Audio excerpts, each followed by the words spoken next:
और अब बात उत्तराखंड के कुछ ऐसे गांवों की करेंगे जो हैं तो हिंदुस्तान के नक्शे पर, वहां रहने वाले लोग भी हिंदुस्तानी हैं, उनका जन्म कर्म भी हिंदुस्तान की सरजमी पर हुआ, लेकिन हिंदुस्तानी होने का प्रमाण ढूंढने चले तो आपको निराशा के अलावा कुछ और हाथ नहीं लगेगा, क्योंकि नाम मात्र के ये हिंदुस्तानी आजादी के 65 बरस बाद भी अपने मूल अधिकारों के लिए, मौलिक अधिकारों के लिए तरस रहे हैं, भटक रहे हैं।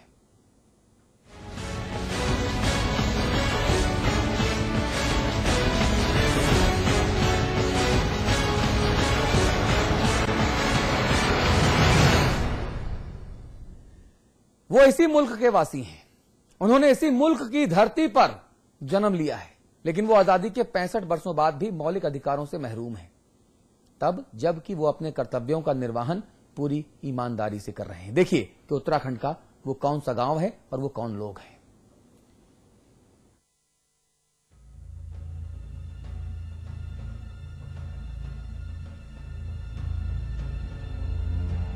इंसान को दर्द होना लाजमी है,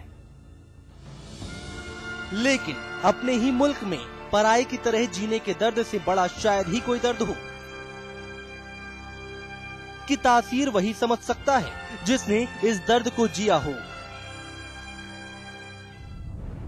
आपको हैरत होगी, लेकिन आजादी के 65 साल बाद भी उत्तराखंड की एक बड़ी आबादी के पास ना तो राशन कार्ड है, ना वोटर कार्ड। उनकी पढ़ाई के लिए ना तो स्कूल है, ना ही इलाज के लिए अस्पताल। वो जीते हैं, सांस लेते हैं, लेकिन जिंदगी की लज्जत क्या होती है इससे बेखबर। ऐसा नहीं कि उन्हें इसकी ख्वाहिश नहीं, इसके लिए आजमाइश भी उन्होंने खूब की, लेकिन सत्ता हासिल करने तक सीमित रहने वाली सरकारों को मानो उनसे वास्ता ही नहीं। ये लोग जो है चंद्रवंशी राजाओं के जमाने से हम लोग यहाँ पर रहते हैं, तो यहाँ पर अभी तक 60 या 65 साल यहाँ पर जो है भारत को, हमारे देश को स्वतंत्र हुए हो गए हैं, लेकिन यहाँ पर कोई भी मूलभूत सुविधा यहाँ पर उपलब्ध हम लोगों को नहीं है। जैसे राशन कार्ड है, यानी कि वोटर पहचान पत्र है, स्कूल है, अस्पताल है, यानी कि अन्य जो भी मूलभूत समस्याएं हैं, बहुत जटिल समस्याएं हैं। हमारी बहुत समस्या, ना तो कोई बच्चा स्कूल जा पाता है, ना यहाँ से हम वोट डालने पार जा सकते हैं, कोई सवारी का साधन नहीं है। हमें तो यही लगता है कि हम जंगल में पड़े हैं, जंगली तरह पड़े हुए, हमें सरकार को देख नहीं रही है। वो सालों से जंगल में रहते हैं, अपनी खुशी से नहीं बल्कि अपनी ड्यूटी निभाने के लिए।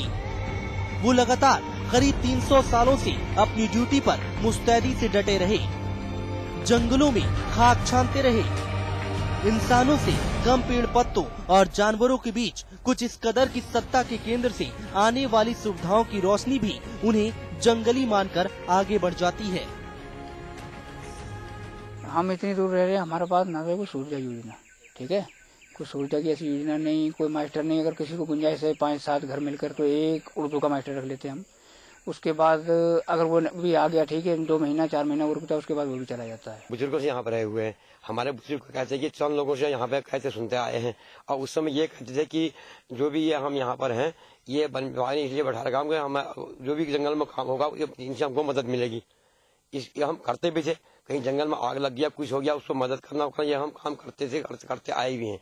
और इस समय जो हम ये बातें आ रही है, हम कहीं अपनी मांग रहे हैं, हमारी कोई सुनाई नहीं हो रही। पक्की सड़क से 18 से 20 किलोमीटर दूर, इतनी दूर कि बीमार जिंदगी अस्पताल पहुंचने का भी इंतजार न कर सके। हाँ जी, हम जंगलों में पड़े हुए हैं बहुत दूर, और एक सबसे बड़ी समस्या यहाँ से 17-18 किलोमीटर तो यहाँ से पक्की सड़क है। हमारा मरीज अगर ज्यादा ही सीरियस हो गया तो पक्की रोड तक जाने तक वो रास्ते में दम तोड़ जाता। दुनिया ने जब करवट लेते हुए 21वीं सदी में कदम रखा, तो इन्हें लगा कि शायद इनकी जिंदगी में पैवस्त हो चुकी बेरुखी भी करवट लेगी और इनके दामन में भी खुशियों के फूल गिरेंगे। लेकिन ये खुशफहमी भी वक्त के साथ जाती रही। बहुत कोशिश की कि मुश्किल से मुश्किल हालात में बच्चों को पढ़ाई लिखाई कराते रहें। बच्चों ने पढ़ाई भी की, लेकिन चूंकि ये सिर्फ कहने को हिंदुस्तानी हैं, उन्हें मौलिक अधिकार भी नहीं मयस्सर, लिहाजा नौकरियों में भी इनके लिए जगह नहीं। हम लोगों ने पूरी जिंदगी जंगलों में बिता दी है। आजादी के बाद भी हमें ऐसे ही लगता है कि हम अभी जंगली जानवरों की तरह जंगल में रह रहे हैं। हमारे पास अभी तक हम लोगों को कोई सुविधा नहीं मिल पा रही है, न ही हमारे लोगों को अभी तक पहचान पत्र या मत देने की अधिकार अभी तक प्राप्त नहीं हुआ है। न ही हमारे इन खत्तों में स्कूल की कोई व्यवस्था हुई जिससे हम अपने बच्चों को शिक्षा दिला सकें।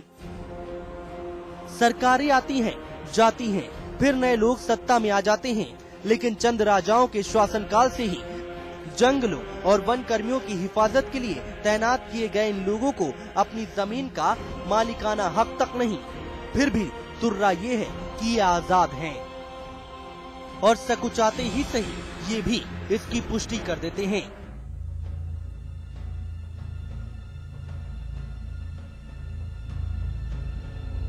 नैनीताल जिले के हजारों खत्ता वासियों का नाम मतदाता सूची में ही नहीं है। इन लोगों के लिए इससे बड़ी क्या विडंबना होगी कि सबसे बड़े लोकतांत्रिक देश में इन लोगों को मतदान देने का ही अधिकार नहीं है। जोलासाल नैनीताल से दिनेश पांडे, समाचार प्लस। जी हाँ साहब, तो उत्तराखंड में करीब 1.5 लाख की आबादी खत्तों में रहती है। उन्हीं खत्तों में जिनका कोई माई बाप नहीं है। इन्हें करीब 300 साल पहले जंगलों की हिफाजत के लिए जंगलों में बसाया तो गया, लेकिन उनकी हिफाजत अब खुद कैसे होगी इसका कोई इंतजाम नहीं किया गया। और तब से लेकर अब तक ये पूछ रहे हैं कि हम कौन हैं।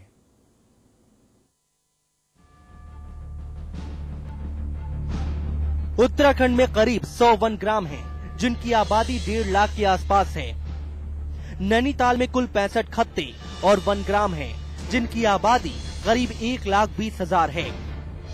जब समाचार प्लस की टीम ने नैनीताल के खत्तों का दौरा शुरू किया तो बाहर की चकाचौंध भरी दुनिया से इतर एक ऐसी अनोखी और गुमनामी के साए में ढकी दुनिया सामने खड़ी थी, जिसकी एसी में बैठे हमारे रहनुमा कभी कल्पना भी नहीं कर सकते। ऐसे ही दोजख में शुमार हैं बैड खत्ता, टूनी खाल खत्ता, दौली खत्ता, हुरई खत्ता, हसपुर खत्ता, तपस्या नाला खत्ता, जौला शाल खत्ता, पीला पानी खत्ता, भैरया सैमल खत्ता और ना कितने और गुमनाम खत्ते, जहां गुर्जर, थारू, बुक्सा पहाड़ी लोग सामाजिक अंधेरे में जीने को मजबूर हैं। ये बसाए तो गए वनों की हिफाजत के लिए, लेकिन इनकी हिफाजत भगवान भरोसे छोड़ दी गई। अभावों में जीने की आदत तो पड़ गई, लेकिन अपनों की अनदेखी का दर्द खत्म होने का नाम नहीं लेता। हर कोई दिक्कत है, न कोई अस्पताल है यहाँ, न कुछ चिकित्सालय, कुछ सब सुविधाएं हैं। जो ले जाता है वही जाएगा अपने बल से। न कोई डॉक्टर, न कुछ, न बच्चों की पढ़ाई, न कुछ भी नहीं है यहाँ। इनकी मांगों को लेकर किसान यूनियन ने मोर्चा खोला तो धीरे धीरे कुछ एक खत्तों की हालत में सुधार की गुंजाइश बनती नजर आई, लेकिन वो इतनी नाकाफी है कि जिक्र करना भी मुनासिब नहीं। यहाँ आज भी आजादी के बाद 65 वर्षों की आजादी के बाद उनको जो मूलभूत नागरिक जो अधिकार हैं वो तक उन्हें नहीं मिले हैं। और सरकारें तो बहुत आधुनिक भारत बनाने की बातें तमाम सरकारें करती आई हैं, नेता करते आए हैं, लेकिन यहाँ आज तक इन खत्तों में यहाँ नैनीताल जिला हो या उधम सिंह नगर जिला हो और या उत्तराखंड के तमाम इन खत्तों में, तो आज तक इसमें भाग 2 रजिस्टर में तक नाम दर्ज नहीं है खत्तेवासियों का। बात आगे बढ़ी तो निर्वाचन आयोग के कर्मचारियों ने भी सरकारी भाषा में कार्रवाई करने का आश्वासन दे दिया, लेकिन आश्वासनों की हकीकत न आपसे छिपी है न हमसे। बहरहाल इन खत्ता वासियों को वोट का हक दिलाने की सरकारी प्रक्रिया शुरू हो गई है। चूँकि खत्ते वासियों की भी बात आई है तो उसका परीक्षण कराया जा रहा है और बेसिक प्रिंसिपल ये है कि भारत के हर नागरिक को जहां वो रहता है उसे अपने लोकसभा और अपनी विधानसभा के लिए वोट देने का अधिकार है। तो जो भी पात्र नागरिक होंगे उनको जरूर इस अधिकार दिलाने का प्रयास किया जाएगा। सरकारी प्रक्रियाएं जैसे तैसे शुरू तो हो जाती हैं, लेकिन उनके खत्म होने की मियाद अक्सर तय नहीं होती। इस बार सूरत बदलेगी ऐसी आस तो है, लेकिन निराशा ने इस कदर हताश कर दिया है कि अब इन बातों पर एतबार नहीं हो पाता। नैनीताल से हेम भट्ट के साथ दिनेश पांडे, हल्द्वानी, समाचार प्लस। तो करीब 300 सालों से जंगलों में रहते रहते ये लोग खुद को जंगली महसूस करने लगे और ऐसा लगता है कि कहीं ना कहीं इनके भीतर ये एक बहुत बड़ी टीस है कि सरकारें इनका पुरस्कार लेने को तैयार क्यों नहीं, इनकी पूछ करने को, इनकी सुध लेने को तैयार क्यों नहीं? ये अपने आप में एक बड़ा सवाल है।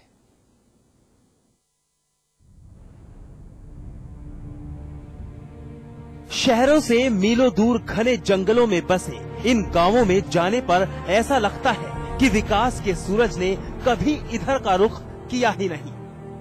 जब हमारी टीम इन गांवों की पड़ताल पर निकली तो हमारी आंखें फटी की फटी रह गई, क्योंकि शहर की जिन चमकती हवेलियों से हमने सफर की शुरुआत की थी उसका दूर दूर तक कोई अंश भी नहीं दिखाई दे रहा था। हमने एक एक करके करीब 25 गांवों का दौरा किया, इस आस में कि कहीं तो सूरत बदली मिलेगी। लेकिन जैसे जैसे हमारा कारवां बढ़ता गया हमारी सोच गलत साबित होती गई।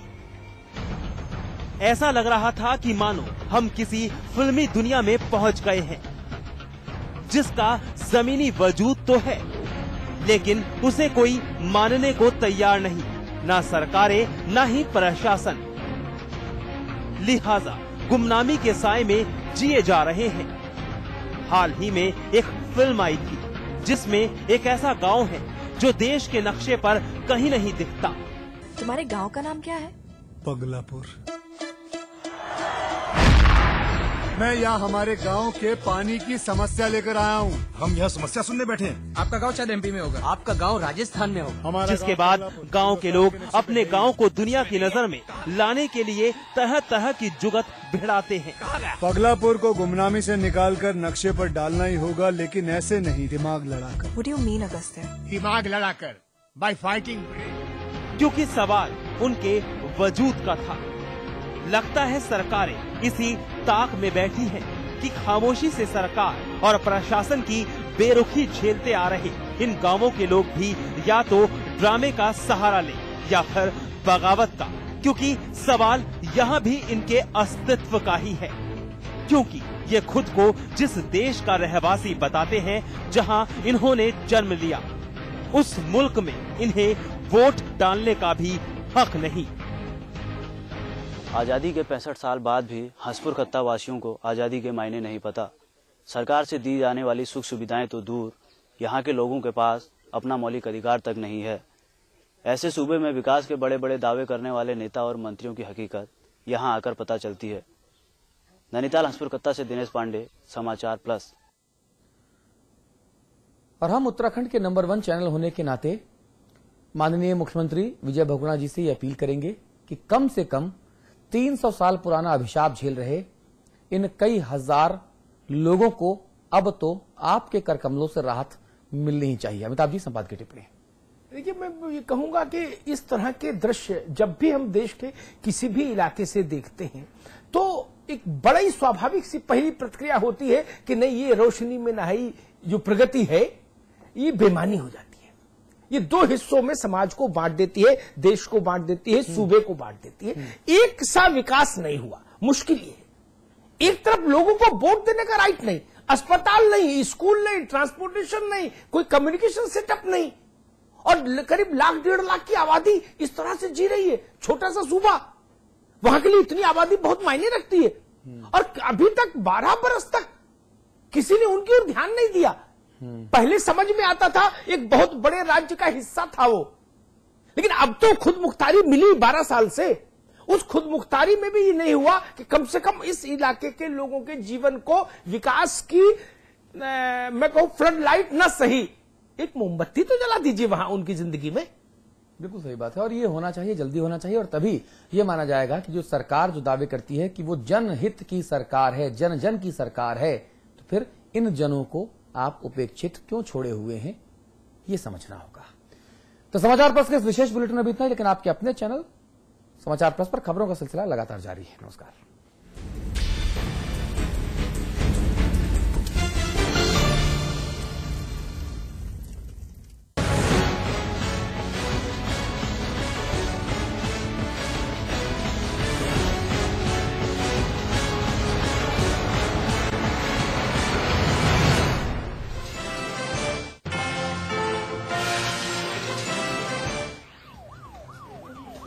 और इस वक्त की बड़ी खबर आ रही है, एडीएम सिटी पर गिरी है गाज और फैजाबाद बवाल की गाज गिरी है एडीएम सिटी पर। मुख्यमंत्री ने एडीएम सिटी को सस्पेंड कर दिया है। इस वक्त की बड़ी और अहम खबर हम आपको